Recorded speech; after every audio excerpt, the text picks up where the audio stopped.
अस्सलाम वालेकुम students, welcome to our channel E for education. My name is Asad Zaheer और आज हम 9th क्लास के चैप्टर नंबर 1 के topic empirical and molecular formula के बारे में डिस्कस करेंगे। तो इस टॉपिक को डिस्कस करने से पहले हम कुछ एग्जांपल्स को लेके चलते हैं जिससे हमें इन टॉपिक्स को अंडरस्टैंड करने में क्या होगी, आसानी होगी। लेट्स सपोज हमारे पास एक मॉलिक्यूल है जिसका नाम है हमारे पास ग्लूकोज। अगर हम ग्लूकोज की बात करते हैं तो उसका केमिकल फार्मूला क्या है, C6H12O6। अब बच्चे यहाँ पे देखें, आपने कुछ स्टेप्स माइंड में रखने हैं। अब देखें यहाँ पे हमारे पास कितने टाइप्स के एलिमेंट्स हैं, carbon, hydrogen and oxygen.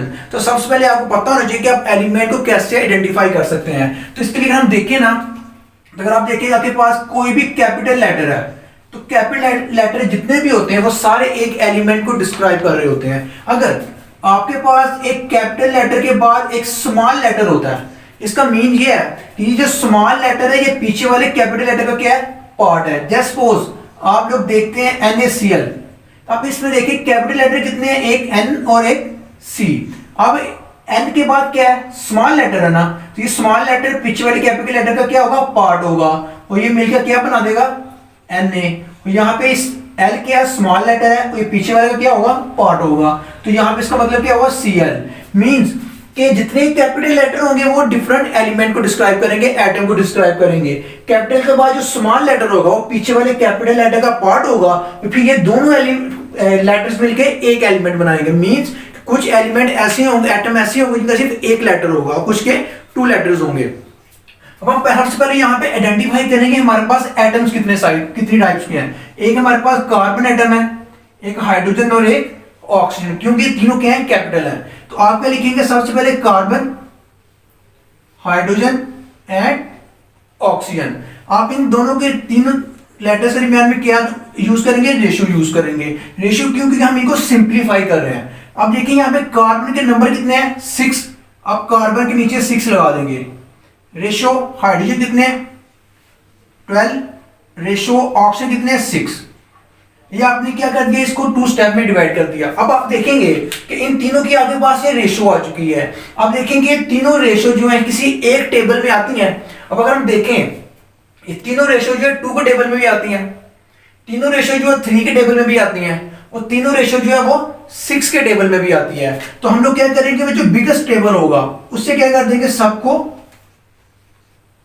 Divide कर देंगे। जब आपने डिवाइड किया तो यार आपके पास क्या आंसर आ गया, 1:2:1। तो अब यहाँ पे 1 किसको रिप्रेजेंट कर रहा है, कार्बन को। तो आप देखो पहले आपने फार्मूले से इसको ओपन किया था, अब ये सिंपलेस्ट फॉर्म आ गया है। अब इसको आप मजीद सिंपल नहीं कर सकते, क्यों, इसमें सिंपलेस्ट वैल्यू कौन सी है, 1। अगर आप 1 पे डिवाइड करेंगे दोबारा यही आंसर आ जाएगा। तो कार्बन कितने रह गया आपके पास, 1। हाइड्रोजन कितने हैं, 2 और ऑक्सीजन कितने हैं, 1। तो यहां पे मतलब क्या हुआ कि ये हमारे पास एक फार्मूला था जिसको हमने क्या कर लिया, सिंपलीफाई कर लिया। एक और एग्जांपल लेते हैं, C6H6। अगर आप इसमें देखें तो C और H 2 एलिमेंट हैं, C भी 6 है और H भी कितने हैं, 6। दोनों एक ही टेबल में आएंगे क्योंकि दोनों में कॉमन क्या है, 6। सिंपल रेशियो क्या है, 6, 1 और 1। जब आपने इसको क्लोज किया तो हमारे पास क्या बन जाएगा, CH। तो यहां पे देखें एक कंपाउंड है आपके पास, इसमें जो नंबर ऑफ कार्बन है वो मैक्सिमम है। तो जब आपने इसको सिंपलीफाई किया तो नंबर ऑफ एलिमेंट जो वो क्या हो गए, एटम्स क्या हो गए, कम हो गए हैं। अब आप इसको मजीद सिंपलीफाई नहीं कर सकते। तो कहते हैं एम्पिरिकल फार्मूला और मॉलिक्यूलर फार्मूला क्या होते हैं। मॉलिक्यूलर जो फार्मूला होता है ये आपको क्या बताता है, actual whole number ratio of atoms in a compound। तो मॉलिक्यूलर फार्मूला वो क्या बताता है कि एक कंपाउंड में जो नंबर ऑफ एक्चुअल में जो नंबर ऑफ एटम्स है वो उसके बारे में बताता है, जबकि जो एम्पिरिकल फार्मूला है ये आपको क्या बताता है, simplest whole number ratio of atoms in अ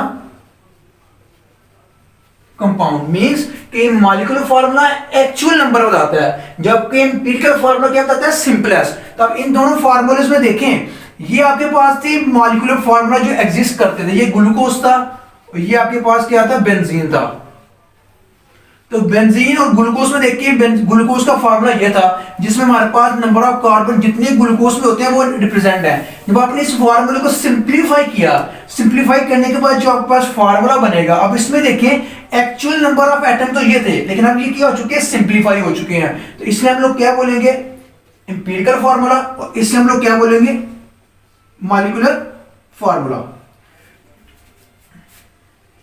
जब इसकी बात करते हैं, ये आपके पास क्या है, मॉलिक्यूलर फार्मूला, और ये आपके पास क्या है, empirical formula. Means empirical formula क्या होता है, जो चीजों को सिंप्लीफाई करने के बाद फाइंड होता है। अब ये तो हमारे पास पॉइंट नंबर 1 हो गया।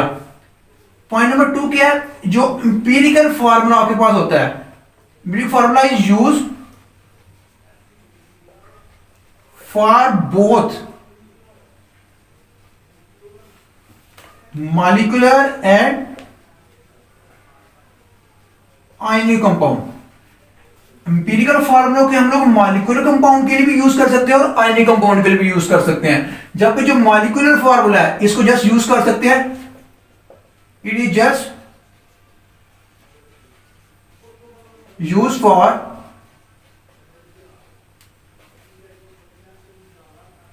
Molecular compound. अब कैसे, अब देखिए, लेट्स सपोज आपके पास कुछ एग्जांपल्स हैं। जैसे कि हम बात करते हैं H2O की, हम बात करते हैं CO2 की, हम बात करते हैं SO2 की, हम बात करते हैं NH3 की। ये हमारे पास कुछ एलिमेंट कंपाउंड्स हैं, ऐसे एग्जांपल लेते हैं। अगर इसकी सिंप्लीफाई की जाए, हमारे पास हाइड्रोजन है और ऑक्सीजन है। हाइड्रोजन कितने हैं, 2, ऑक्सीजन कितने हैं, 1। ये इसको हम सिंप्लीफाई नहीं कर सकते। इसका आंसर क्या आ जाएगा, दोबारा हमारे पास H2O। अगर इसकी बात की जाए तो ये 1 है, ये 2 है, तो 1:2, तो इसको हम मजीद सिंप्लीफाई नहीं कर सकते।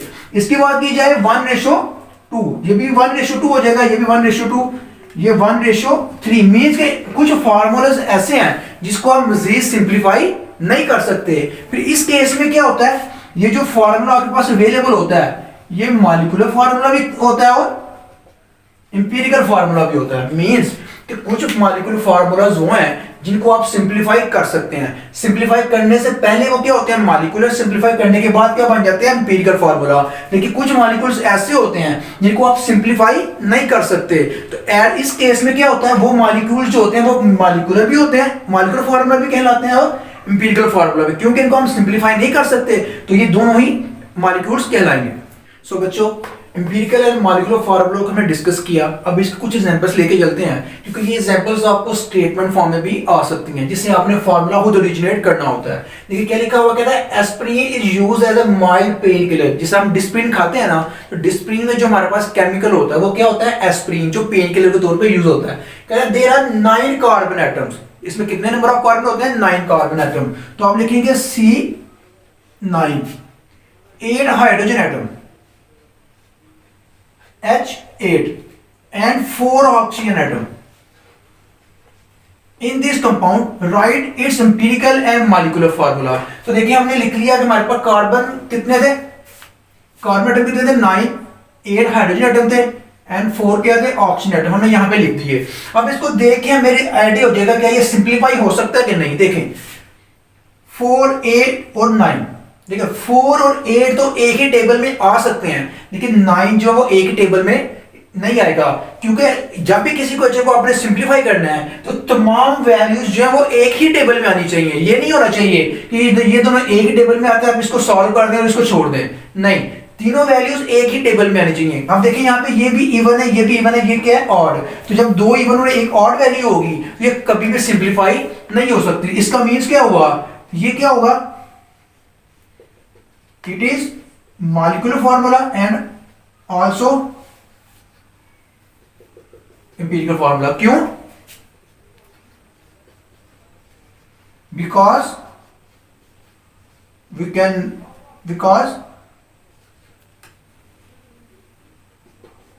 it cannot be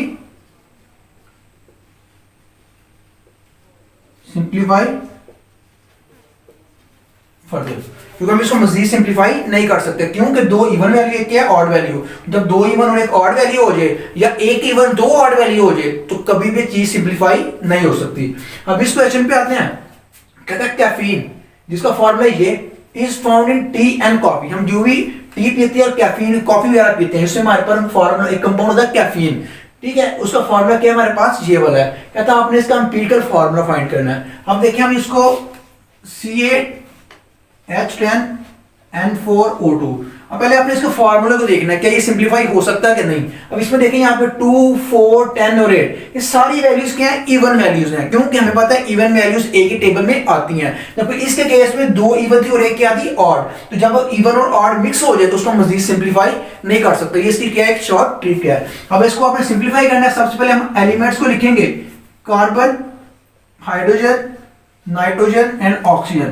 कार्बन कितने हैं 8, हाइड्रोजन 10, नाइट्रोजन 4 और ऑक्सीजन 2। अब सबसे सिंपलेस्ट वैल्यू कौन सी है इसमें से 2 है ना। अब आपको 2 पे क्या कर देंगे डिवाइड कर देंगे। जब 2 पे डिवाइड किया हमारे पास क्या आ जाएगा 4, 5, 2 और 1। तब कार्बन कितने बच गए हमारे पास 4, हाइड्रोजन 5, N2 और O। तो ये हमारे पास क्या हो जाएगा एम्पिरिकल फार्मूला और ये हमारे पास क्या हो जाएगा मॉलिक्यूलर फार्मूला, क्योंकि ये एक्चुअल फार्मूला था जब हमने सिंप्लीफाई किया, ये हमारे पास क्या बन गया एम्पिरिकल फार्मूला।